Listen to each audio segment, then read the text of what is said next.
আসসালামু আলাইকুম রহমতুল্লাহি বারাকাতু। আশা করি সবাই আল্লাহর রহমতে ভালো আছেন। আপনাদের অনেকের সাথে আমার কাজের সুবাদে পরিচয়। আপনারা অনেকে আমার কাছে বশীকরণ, বিচ্ছেদ, জিন জাদু, বান এই সমস্ত কাজ সংক্রান্ত ব্যাপারে আসেন। আমার সাথে অনেকেরই পরিচয় হয় সামাজিক যোগাযোগের মাধ্যমে, অথবা কারোর সাথে আবার পরিচয় হয় আপনাদের হয়তো আমার কোনো পেশেন্ট যারা আমাকে দিয়ে আগে কাজ করাইছে এই সমস্ত লোকদের মাধ্যমে আপনারা আমার নাম্বারটা সংরক্ষণ করেন, অথবা সরাসরি আমার চেম্বারে আসেন। এই সমস্ত ভিত্তিতে আপনাদের সাথে অনেকের সাথে আমার পরিচয়। তো যখনই আপনারা আমার কাছে আসেন, অনেকে তো যে লেনদেনে যে ব্যাপারটা থাকে এই ব্যাপারটা আপনারা সাথে সাথেই পরিশোধ করে দেন।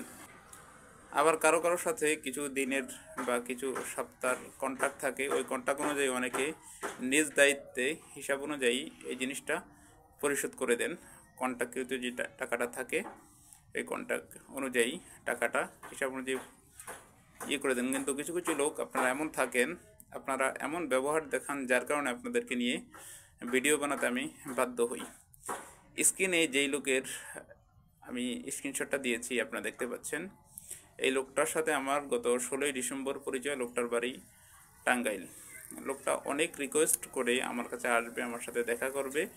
তার স্ত্রীর একটা ব্যক্তিগত কাজের ক্ষেত্রে আমি গোপনীয়তার স্বার্থে আমি কাজটা স্পষ্ট করে বলতেছি না।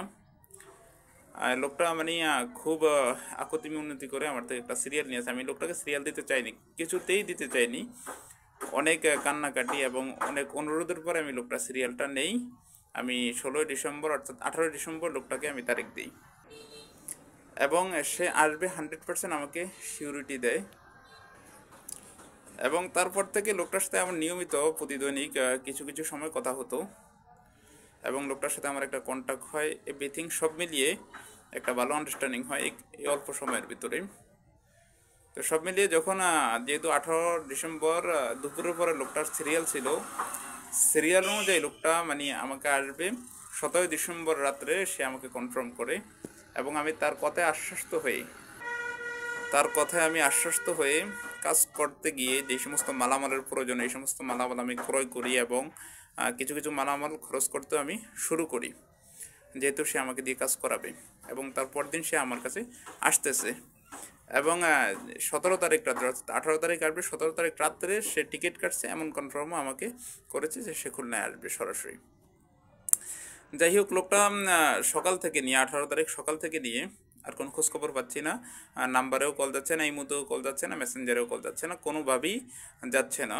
আমি অনেকভাবে ট্রাই করছি লোকটাকে, আমি কোনোভাবেই ওনার সাথে দুপুর পর্যন্ত কোনো যোগাযোগ করতে পারিনি। দুপুরের পর আমি দেখতেছি যে লোকটা হঠাৎ করে লাইনে আসছে। আসার পর আমি যখন কল দিলাম দেখলাম কলটা উনি না, ওনার একটা রিলেটিভ, অর্থাৎ ওনার চাচাতো ভাই পরিচয় দিয়েছে অন্য একটা লোক কলটা রিসিভ করছে। তো রিসিভ করার পরে আমি ওনার সাথে কিছুক্ষণ আমার কথা হয়।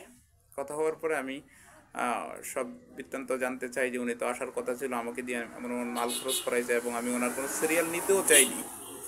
উনি অনেক জোর করে আমাকে সিরিয়ালটা দিয়েছে, এবং আমি ওনার সিরিয়ালটা দিতে গিয়ে আমি 2-3টা লোকের সিরিয়ালও ক্যান্সেল করেছি। তো তখন উনি আমাকে বললো যে ও তো গতকালকে রাত্রে সুইসাইড করার চেষ্টা করছে যে কোনো একটা কারণে, ওর ফ্যামিলিগত কিছু সমস্যার কারণে সুইসাইড করার চেষ্টা করছে, যার জন্য ও আসতে পারেনি। এখন আপনি এই কাজটা কোনোভাবে করতে পারবেন কি না, আমার সাথে এরকম ব্যাপারে কথা হয়। তো আমি বললাম যে আমি তাহলে ভাবনা চিন্তা করে দেখতে হবে।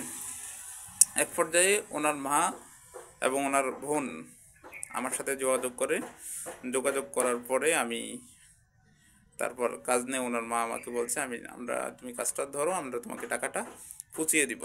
এবং ওনার বোনের নাম্বারগুলো আমার কাছে আছে, আমি চাইলে স্ক্রিনে দিয়েছিও কিছু, আপনারা দেখতে পারেন। এবং ওনার বোনও আমার সাথে কথা বলছে, সেই সুবাদে আমি বিশ্বাসের সাথে কাজটা ধরি। কাজ ধরার কিছুদিন পরে উনি আর আমার সাথে যখন কাজের কিছুটা ফলাফল বুঝতে পারতেছে, আমার সাথে আস্তে আস্তে যোগাযোগ কমিয়ে দেয়। এবং এখন যখন কাজ 100% হয়ে গেছে, ওনার নিজের মুখের স্বীকারোক্তি যে কাজ হয়ে গেছে, এখন টোটালি আমার সাথে কোনো যোগাযোগ করে না। আমি কল দিলে কল রিসিভ করে না, আজকে সকাল থেকে দেখতেছি আমাকে ব্লক করে রাখছে।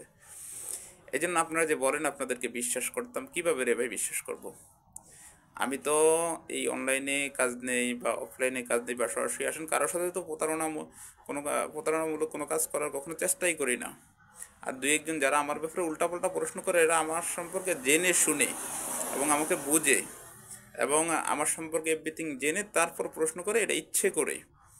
বাট তাদের সাথে যে আমি কোনো অন্যায়মূলক কাজ করেছি বা প্রতারণামূলক কাজ করেছি এমন কিছু না, ইচ্ছা করে এমনটা করে। আপনারা কেন আমার সাথে এমন করেন? এই জন্য আশা করি আপনার কারোর সাথে এমন করবেন না, এবং যে সত্যি কাজ করান বা সত্যি কাজ করার ইচ্ছে থাকে তাহলে কখনোই এমনটা করবেন না।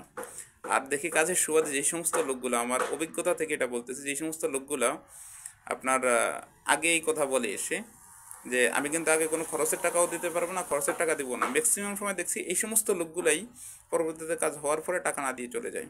এদেরই মানে যারা টাকার ব্যাপারটা আগে আনে, যে আমি কোনো খরচের টাকাও দিব না, কাজ হওয়ার আগে কোনো টাকাও দিব না, এই সমস্ত লোকগুলোই এমন মানে পরে, মানে আমার অভিজ্ঞতা থেকে এই কথাটা বললাম আর কি। আবার অনেকে হয় যে এমন করে না, সবাই তো আর একরকম না। তো ঠিক আছে ভাই, আমি আপনাদের প্রতি যেহেতু আপনাদেরকে নিয়ে কাজ করি, আপনাদের প্রতি আমার কোনো কষ্ট নাই, আপনারা আমার প্রতি কেউ কষ্ট রাখেন না, দোয়া করেন আমার জন্য। এবং এই ভিডিওটা বানাইছি, ওনার নাম হচ্ছে SM শাহাদাত হোসেন, আপনি হয়তো ভিডিওটা দেখবেন আশা করি। তো কারোর সাথে আর এমন করবেন না, কারণ একজনের ক্ষতি করে তো আপনার কোনো লাভ নেই। ভালো থাকবেন, দেখা হবে পরবর্তী ভিডিওতে। আসসালামু আলাইকুম রহমতুল্লাহ।